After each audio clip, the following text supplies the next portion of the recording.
noon in webinar being presented by Nebraska Medicine on saving lives from sepsis.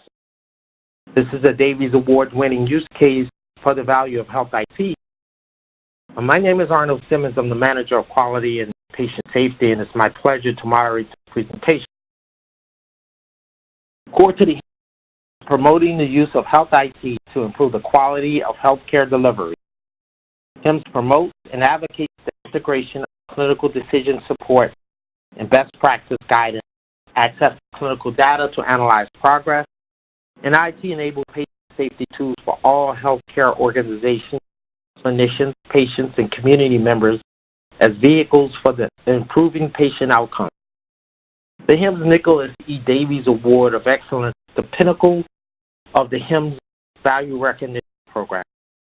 The Davies Award recognizes outstanding achievement of organizations from around the world who have utilized health information technology to improve patient outcomes and value. The Davies Award-winning use cases have been peer-reviewed to validate sustainable, improved patient and business outcomes resulting from health IT-enabled care delivery.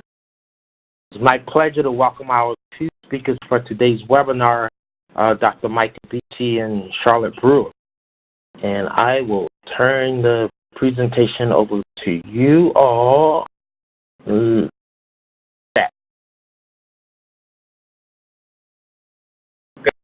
As was mentioned, my name is Micah Beachy. I have Charlotte Brewer with me, and we're excited to be able to share some of the work that we've done at Nebraska Medicine around caring for our septic patients. Before we get into some of the items that we've done to improve that care, I wanted to share a little bit about Nebraska Medicine. It's about 1.2 billion academic health system with over 8,000 employees and more than 1,000 affiliated physicians. It is the primary clinical partner for the University of Nebraska Medical Center. It's made up of two different hospitals, one in Omaha and a rural hospital in Bellevue. Between just over 800 beds, and you can see the volumes for discharges, outpatient visits, ER visits listed there on the bottom of the screen. Our mission is on transforming lives and improving care for individuals in the community. You can see the values that are listed there through innovation, teamwork, excellence, accountability, courage, healing. The domain really focus on putting the patient first, as well as the safety of the patient. And you can see the other domains that are surrounding. That really allows us to realize our brand promise of providing serious medicine and extraordinary care. Some of the initiatives that we did around our septic patients, I want to provide some background as to why we decided to look at that. One cause of mortality is sepsis, which is probably not unique. Our mortality, when we began to review some of this information back in 2013, showed that our mortality rate was around 10% if you looked at all the different DRGs. DRG 870 is kind of your sickest population of septic patients, and it had a mortality rate that was nearing 30%. When we severe sepsis or septic shock that was developed before, those patients had a mortality that neared 50%. Clearly some work to be done. It wasn't evaluated sepsis before. We had done several initiatives both prior and after the implementation of EPIC, but unfortunately any of those efforts had only been temporary and were not sustained over long periods. Are continuing to do ongoing reviews of our mortalities. Our ICU leadership brought forward that mortality was on the rise and that it was time to reevaluate this as far as an initiative.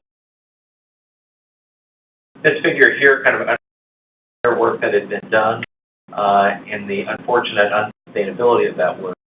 If you look at the far left, this is an observed to expected figure.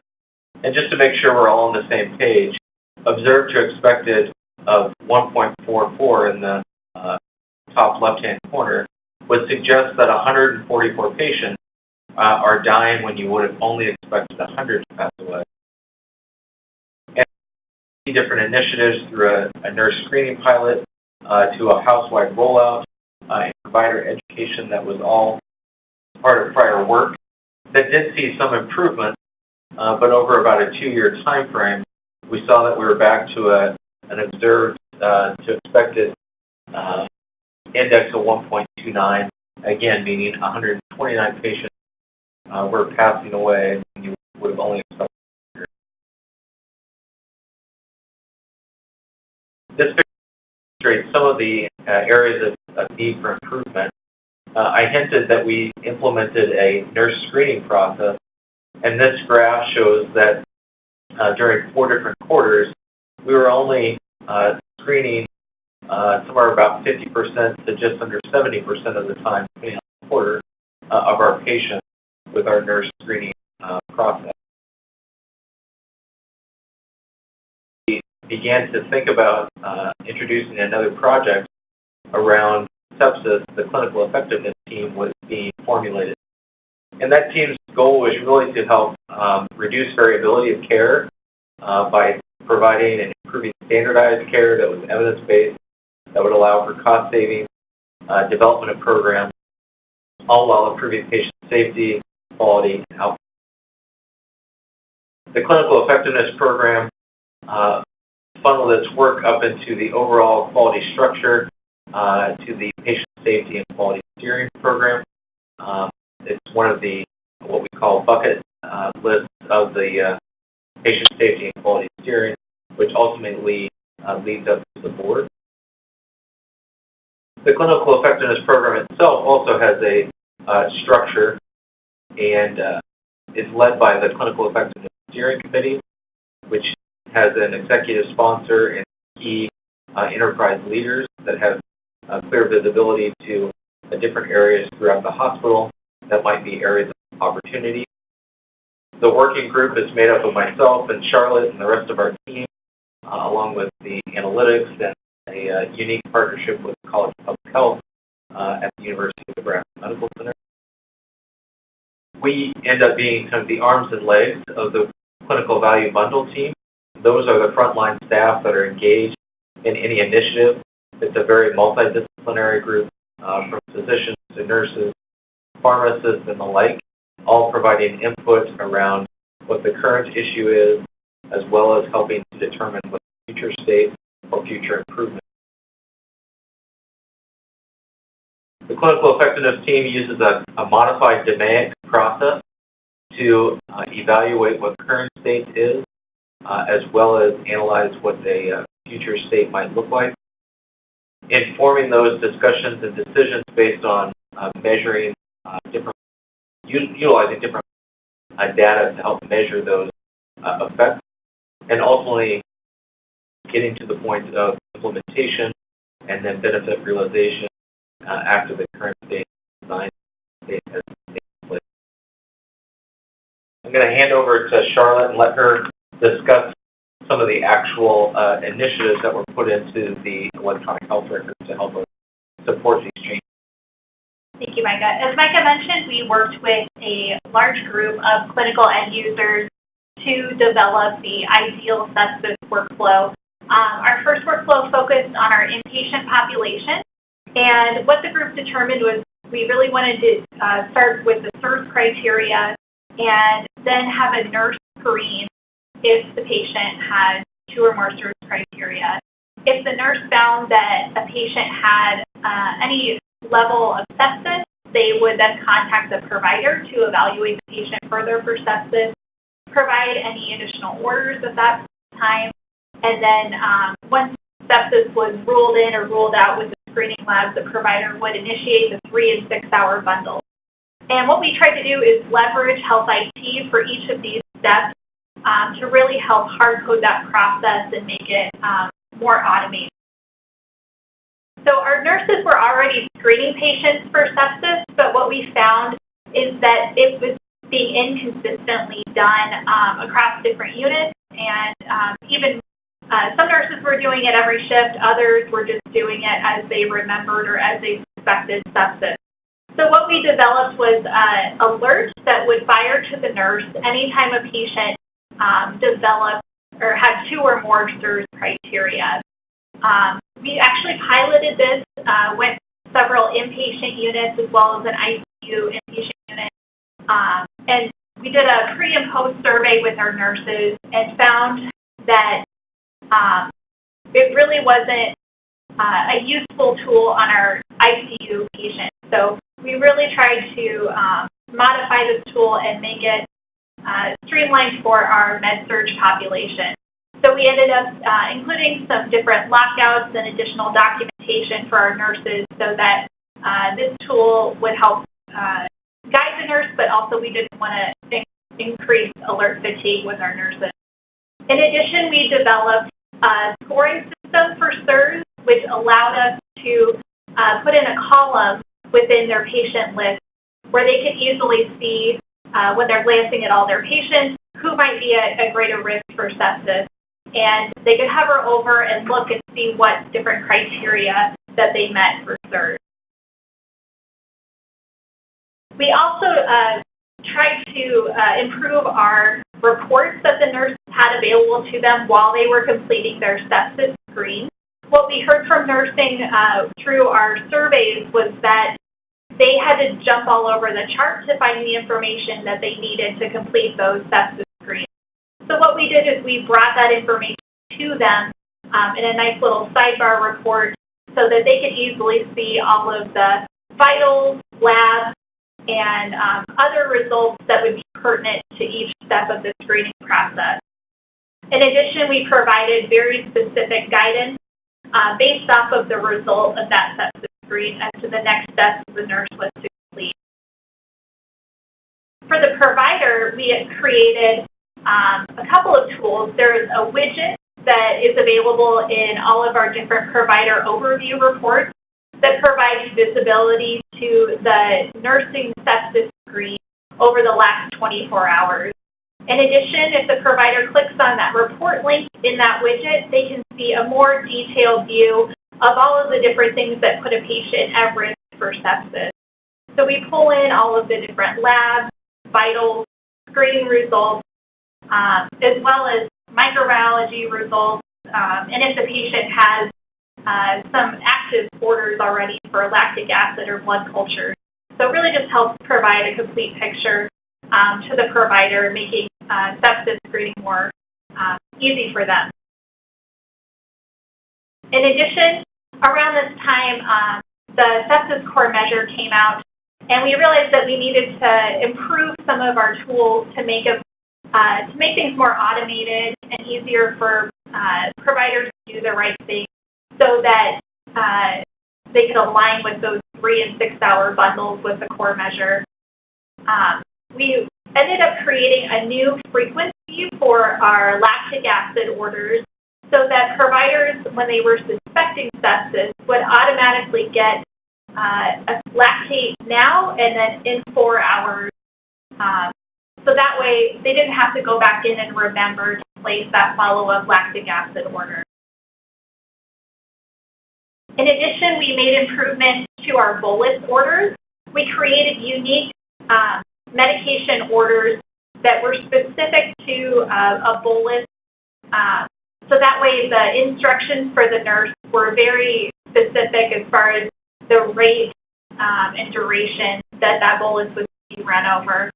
In addition, we provided more information within our sepsis screening order set so that providers could easily see the lactate level and then easily select 30 milligrams per kilogram bolus order if that was warranted for the patient. In addition, we have several different order sets depending on the area that the patient is located in and what other comorbidities they might have. At the same time, we also looked at the emergency department workflow, which is very similar to our inpatient side in that we start by looking for 2 or more positive SIRS criteria, followed by a nurse screen, and then provider intervention.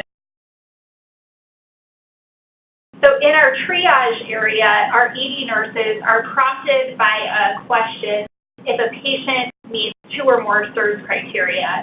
So at that point, they answer whether or not the patient has a potential source of infection.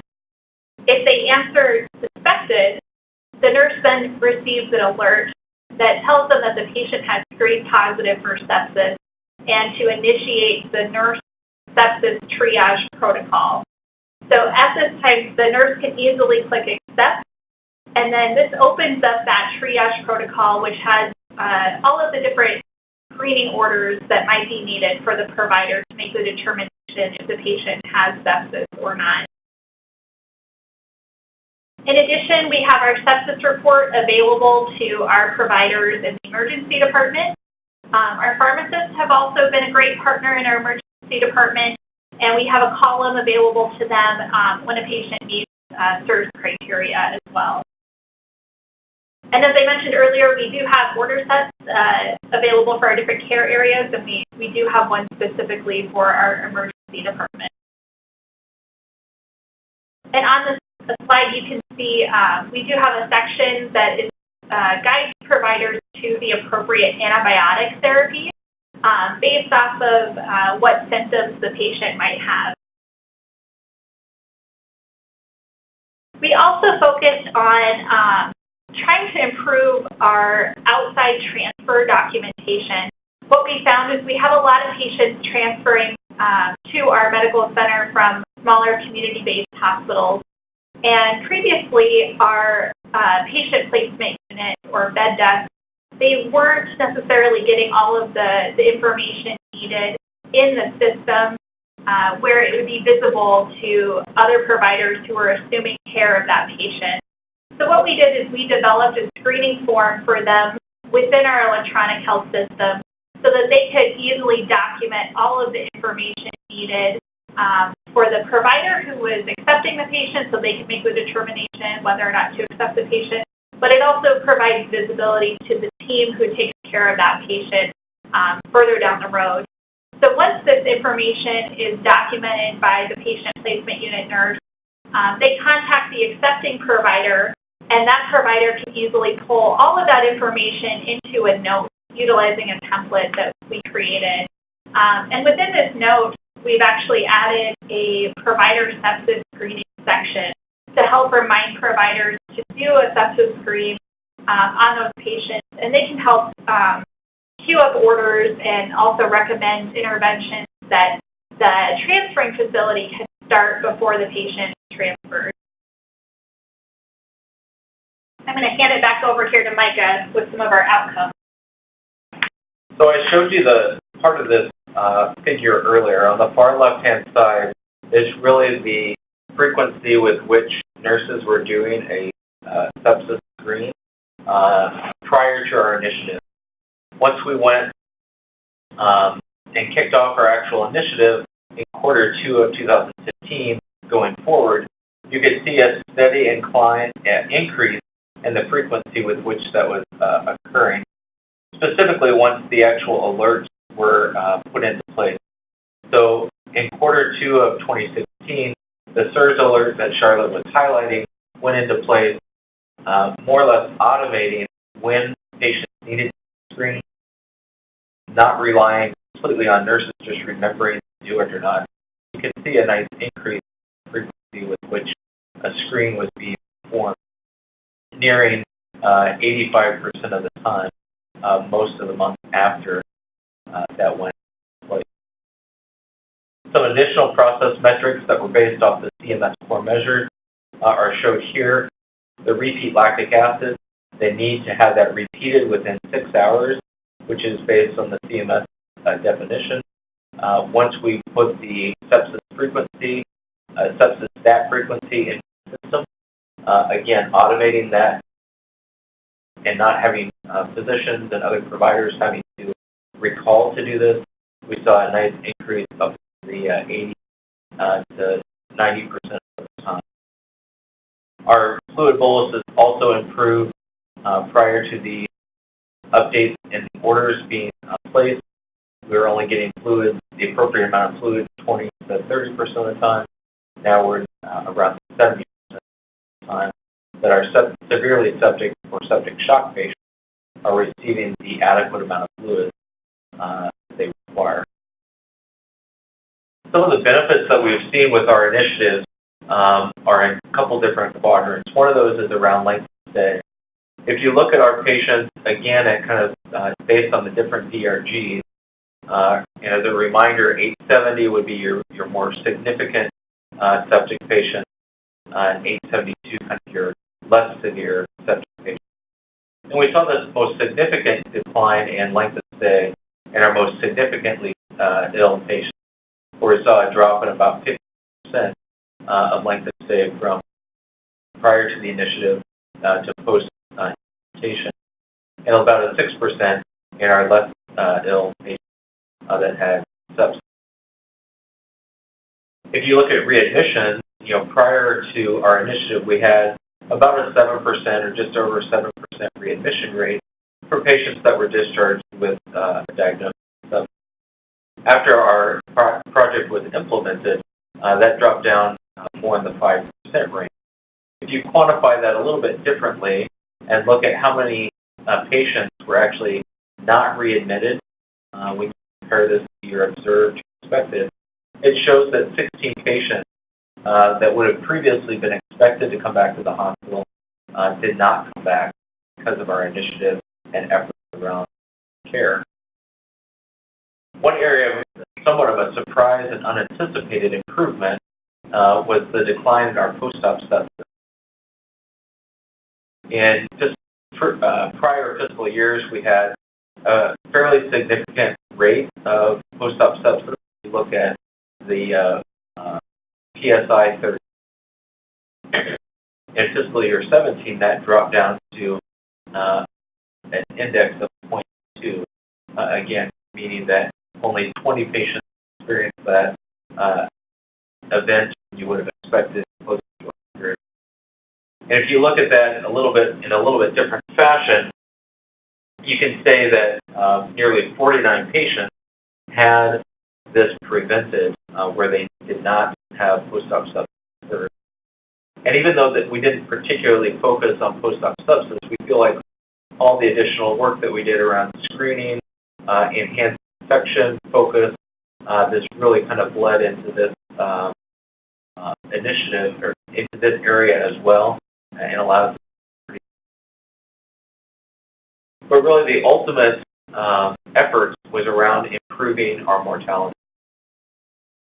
When you look at when the project was kicked off back in quarter 2 of 2016, our mortality index was 1.29. Again, meaning 129 patients were dying when you would have only expected 100. And through the different aspects of this project, the pilot, full implementation, continued efforts around early identification and treatment, at the end of 2017, we were down to 0.82, meaning only 80 patients passed away when you would have otherwise expected 100 patients to pass. If you look at this through quarter by quarter in fiscal year 17, you can see the number of lives that were saved each quarter based on what you would have expected because of prior effort compared to the actual observed death. And ultimately that means 53 patients were saved this last year based on the efforts that were put in place here at Nebraska.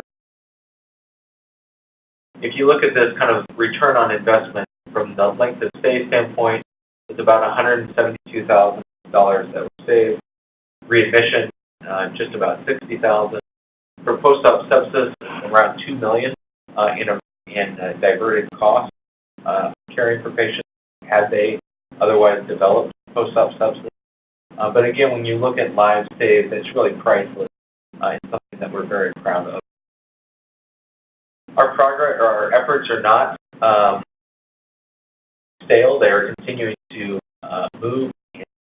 Some ongoing progress that we have is really continuing to acknowledge that technology has had a significant impact in our ability to care for our patients, and really doubling down on that and working towards integration of a third-party vendor, which is POC Advisor, which will allow for improvement in early identification with high sensitivity and specificity.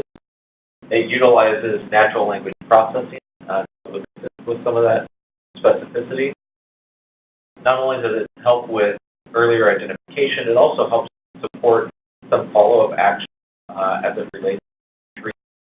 We will be the first EPIC site to work towards integration with POC Advisor, and we're excited to see the effects and benefits that we see with that technology. The other area that we're looking at is full implementation of a Code 17 to further expedite early treatment goals. This is something that we piloted earlier this year based off an automated page within the system that triggered the team. And we saw some improvements during our pilot as it relates to the adherence of 3 that are bundled. But really the focus remains on these 53 patients that were saved last year, and we look forward to being able to save even more patients as we continue to refine our processes and implement new technology to allow us.